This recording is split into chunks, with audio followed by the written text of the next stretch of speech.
of a manufacturer. And if you want happiness, you've got to pay the price for it. There is a life to live to be happy. And when you don't live that life, you cannot be happy no matter how much you try. Because you didn't opt for it. So you don't have monopoly over it. That's why he said, blessed is the man that walketh not in the counsel of the ungodly, nor standeth in the way of sinners, nor sitteth in the seat of the scornful. Blessed is the man. In Psalm 119 from verse 1, he said, blessed are the undefiled in the way. Psalm 119 verse 1. Blessed are the undefiled in the way. Can you put that scripture on the screen? Blessed are the undefiled in the way, who walk in the law of the Lord. Who do what? Can you give me a simpler translation? Maybe NIV. Okay. Message says you are blessed when you stay on course, walking steadily on the road revealed by God. That's okay. Can I have NIV? Blessed are they whose ways are blameless. I like that. Thank you. That's why they call it the Navigator's Indispensable Version, NIV. Blessed are they whose ways are blameless, who walk according to the law of the Lord. Do you have Good News Bible? You need to hear good news this morning. How about Living Translation, New Living Translation? Anybody with Living Bible? Anybody with Living Bible in the church? Because some Bibles are dead.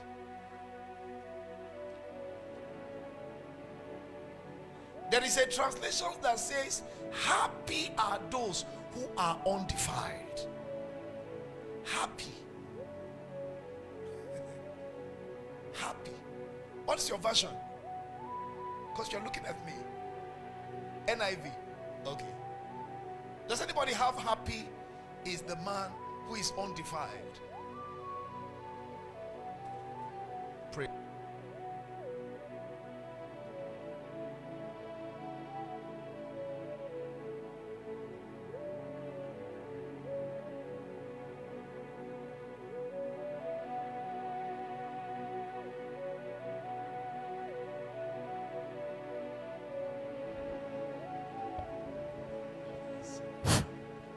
Hallelujah. Church, hallelujah. Blessed are the undefiled. If you look at Acts of the Apostles 17 and verse 28, Acts 17 verse 28, for in him we live and move and have our being. And as certain also of your own poets have said, for we are also his offspring. We are also his offspring. So God expects everyone who is born again to live in two realms. How many realms?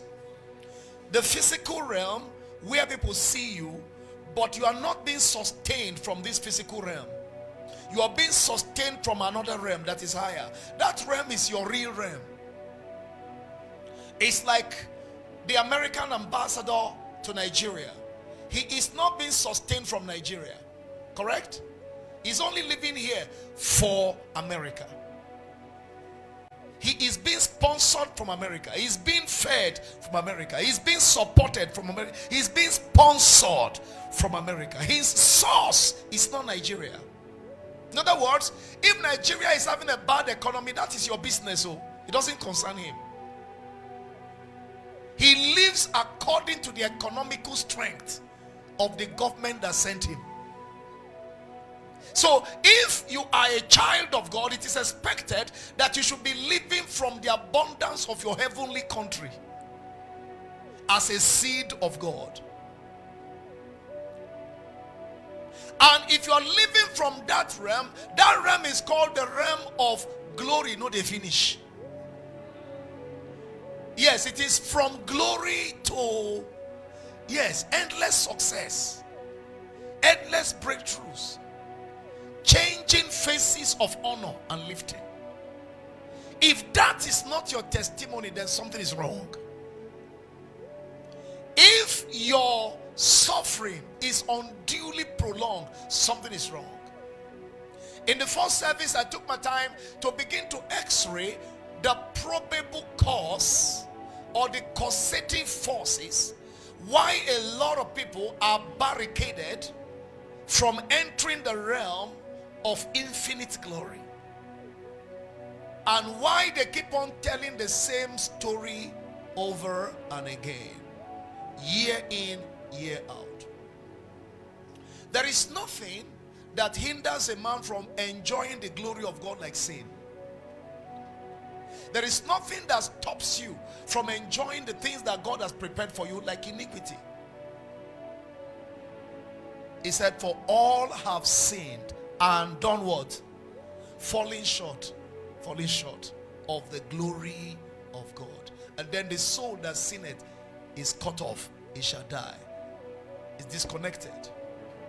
So a lot of people are moving corpses. They're already dead.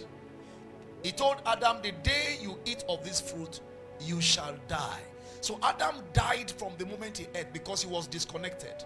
There are three categories, three types of death: spiritual death, physical death, and eternal death. Eternal death is as a result of what happens in between spiritual and physical death. As a matter of fact, physical death is predicated upon spiritual death. Those who didn't die spiritually can't die physically. So it was because man died spiritually that he became death doomed physically. And if there is no remedy for the man that has been cut off spiritually, look at your neighbor, say, you can't afford to sleep. Don't even try it. Don't try it.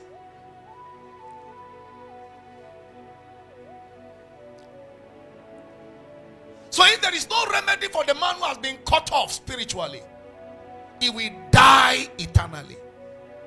Say with me, God forbid. So the Bible said, if I regard iniquity in my heart, the Lord will not, he won't hear me. If I regard iniquity in my heart means if I meditate on it, if I permit it, if I allow it to hang around. If I regard iniquity in my heart, God has disconnected me already.